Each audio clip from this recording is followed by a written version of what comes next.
Hi, I'm Mark Simpson from Resilient Changing, and welcome to this third video in our series of resilience. Today we're going to cover our approach to developing your resilience capacity. In the previous sessions, we covered an introduction to resilience. We covered the aspects of individual resilience.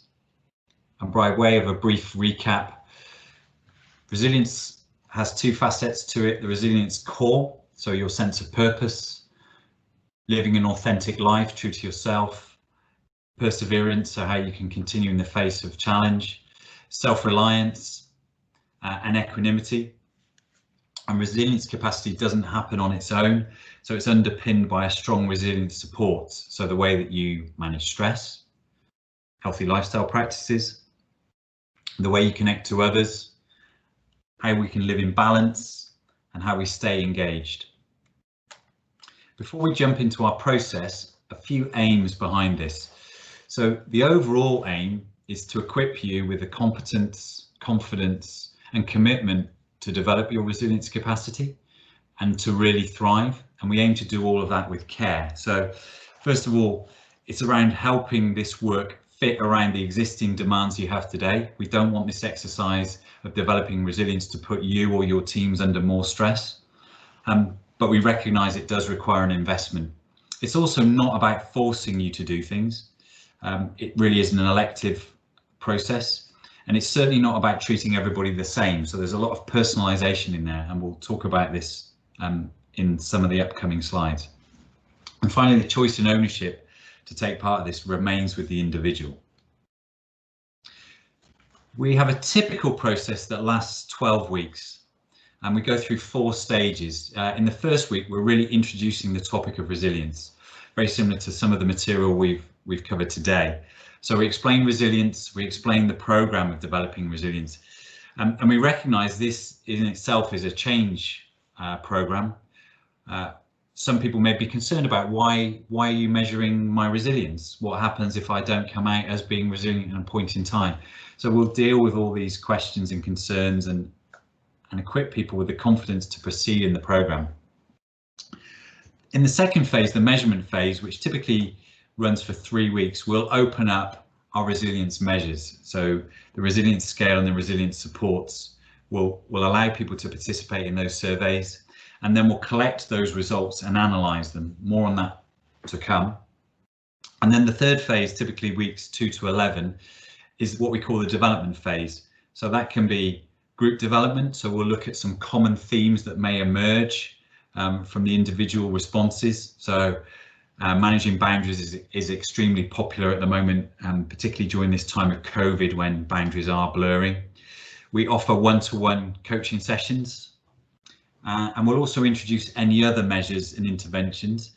They might be things that you've already got in-house, or they might be other things that we can bring in either directly ourselves or through partners. And then in the final phase, in weeks 10 to 12, is what we call the remeasure and the reflect phases.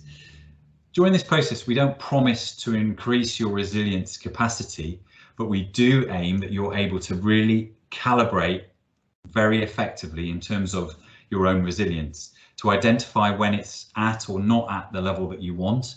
And if it isn't at the level that you want, you can access the tools and techniques we've equipped you with to take your resilience to the capacity that you truly need it to operate at. We'll finish with a project closeout and debrief, and then we'd agree any next steps. So for example, rather than focusing on individuals, we might look at the vital conditions that really help a resilient team to perform with great effectiveness.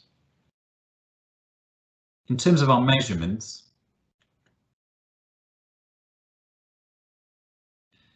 two levels. First of all, the individual assessments. Now this is in the form of a 10-minute online confidential survey. The only person that sees the response or the report is the individual. They get their own personalised report. We don't share any of that with the organisation, but what the respondent does get is their own report, and we'll cover some of the detail on it, but this is just some of the examples. We'll recap on resilience. We'll run through the overall resilience profile and scores, and we'll go into each section of that.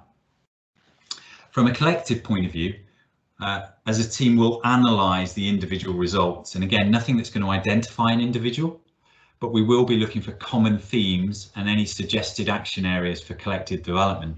And we'll give some examples of that in the next few slides. These results will be delivered during an online session, sometimes with the sponsor first, but always with the team as well, so the team can see the collective scores and we can go into resilience in a bit more detail. So these are just some thumbnail examples of the range of resilience scores and how they compare to our normative data, examples about how people report health versus how they report their resilience capacity. That's a good example of people with a higher resilience capacity generally report better health. We also summarise the collective strengths and the collective areas for development. In terms of the individual report, for each of the elements of the resilience core and the resilience support, there'll be 5 elements. So a short definition of that, how the individual responded, and how that reflects in terms of a score and how that score compares to our normative data. Some quick tips on how you can strengthen your capacity for resilience, and then any other aspects that may trip you up and diminish your capacity for resilience. In terms of the individual resilience coaching, this is offered either remotely or in person. During these sessions, we'll review the resilience assessments and we'll focus on any specific client topics. They may have come out in the resilience report, or there might be other things that the client wishes to discuss around their resilience.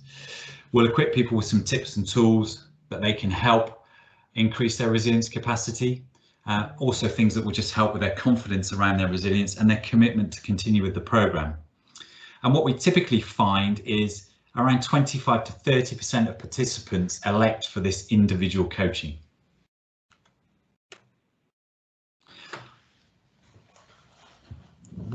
For the themes that we've identified in the collective analysis, we'll also run a series of workshops, and within the programme we'll offer 3 one-hour workshops, and they'll cover these common themes.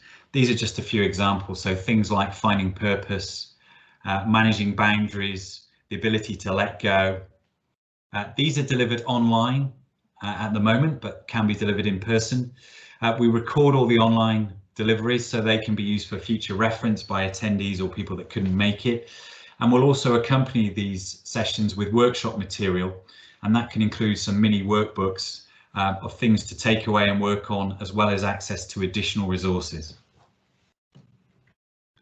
If you've enjoyed this session and you haven't yet seen it, then do check out the Introduction to Resilience and the deeper dive into individual resilience. That's available via YouTube and also on the Resilient Changing website, and we'll include a link to that.